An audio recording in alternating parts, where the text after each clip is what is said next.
So I've had something going on in my mind for a while now, which is whenever I ask someone whether they had a normal childhood, which is quite often, like I'll ask this question several times a week sometimes. And generally the answer that I get is, yeah, no, my childhood was normal. Or I'll phrase the question as, describe to me your upbringing. You know, what kind of upbringing did you have? And most people will say, yeah, it was pretty normal. And then as I kind of ask them more questions around that, and we get deeper and deeper into their actual answers, what I find is, you know, one or both parents were substance users of some kind, whether it was drink or drugs, maybe prescription medications, or they were absent parents, so they worked really, really hard and maybe they were taken care of by other family members, or they had a nanny, or they just kind of felt neglected in some way. A lot of people think that an unhealthy childhood looks like some kind of trauma or abuse, but that's not necessarily the case, right? So, to give an example from my own life, when I hit around 37, 38, I had a breakdown in my relationship at the time, which kind of brought up these really, really insane feelings of abandonment and rejection for me. And I've at that point, and still at this point now, I've done a lot of personal development on myself, right? So I come from a place where I feel like I've had a really healthy, loving, gorgeous family upbringing with parents who I know love and adore me. I've never felt like I've wanted for anything. I've always felt loved by them. I'm one of three kids. We all share a really close family friendship relationship. So it was never obvious to me why these really, really strong feelings of rejection and abandonment were coming up. I really couldn't put my finger on it. And it felt like really, really deep core wounding at this point in my life. And I'm 37, 38, and I'm thinking, you know, this stuff that's coming up is really real and raw for me. And my psychology brain was kicking in going, where is this stuff coming from? I really don't understand. And I actually remember sitting down with my mum at the time and just saying, look, mum, this stuff's coming up for me, and I'm confused as to why this is coming up, because I never felt rejected or abandoned by you or by dad or by any family members. Like I didn't, all I remember is coming from a really loving family environment. So I said to her, tell me about the early years that I can't remember from when I was a baby, when my brother was born. So I'm the eldest in the family. Then my brother came a couple of years later, and then my sister came a couple of years after him. And so, like, I was the number one baby for 15 months or something before my brother came along, right? Maybe a bit longer than that. And back when I was a baby, my parents ran a pub. They liked drinking in pubs, and they had never run a pub before, but they thought it'd be fun because they liked drinking in pubs, and they fucking hated it, right?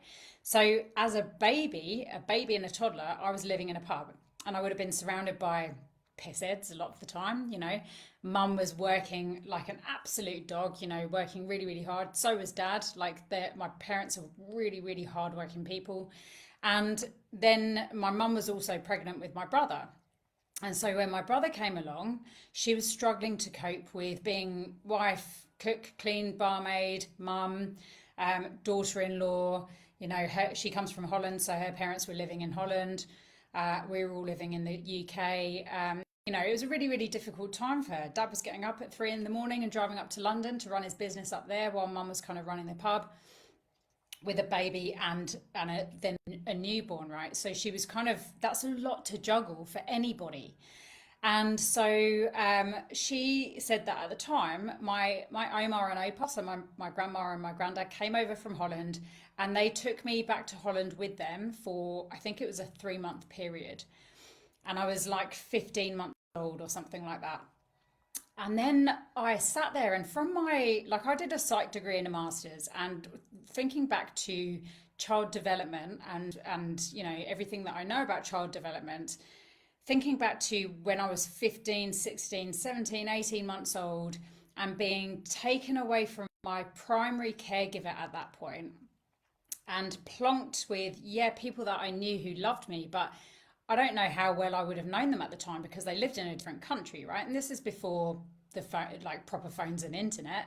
So I get taken away to Holland to live with my grandparents who love and adore me for 3 months. But essentially, as a baby, what I would have known is being ripped away from my primary caregiver, my mum, who was, I was the only child until my brother came along. And then I get put in another country, which would have smelt different. Like you think about the senses that a child of that age goes through, right? What you're smelling, what you're seeing, what you're tasting, the food that you're eating, like all of that's completely different in Holland. The language that I was hearing was completely different from what I had known up until that point. I wasn't anywhere around my mum for 3 whole months. And I said to Mum, did you speak to me on the phone? She said, I can't even remember. It was such a long time ago now. And when I thought about that, and then I thought about the rejection and abandonment that was really severely triggered in me at age 38, and I thought about those two things together, I thought, wow, so much is now making sense for me. Now it makes sense for me why I spent 20 years in relationships with people who weren't any good for me, who I chased after love and affection, and I attracted people into my life who were users, who were abusers, who had mental health issues, who needed rescuing, or I thought they needed rescuing. And when I think about the kind of love that I gave in those relationships, it wasn't needy necessarily, but I was always wanting to make sure the other person was okay. And when I think about the kind of limiting beliefs and experiences that I would have inherited as that tiny little baby who got ripped away from her mum and put in a different country for 3 months, from an adult perspective, from an adult brain, I can completely understand why she did that and know that she only did that from a place of love. But when you think about how I would have not known any of that as a 15 to 18 month old, and what that would have done to my psyche, it's no surprise to me then that I ended up in relationships where I tried to do everything I possibly could to make that relationship work, because I didn't feel wanted, I didn't feel needed, I felt abandoned, I felt rejected on some like deep core wounding level, right? So although my adult experience for a really long time was just knowing that I came from a really healthy, loving, gorgeous family where I didn't remember any traumatic memories at all. Fast forwarding to age 38, when all this shit came up for me and I had to do a bit of a deeper dive with my mum as to the stuff that I couldn't remember, like there was so much stuff then that I knew I had to clear.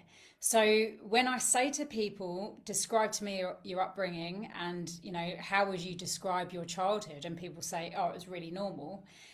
Normal is what you make it, right? Normal is what you remember as being normal. We only know what we know when we're growing up in that family unit. And so all of us on some level were left maybe without affection for too long, or hungry for too long, or crying for too long, or cold for too long. None of that is anyone's fault. That's just the nature of being a parent and being a busy parent, and maybe being a single parent, or or you're both working and you're both also trying to run a family unit. So there's no blame. Like I said, there's no blame on any of that. Life it can be a struggle, especially when you've got young kids.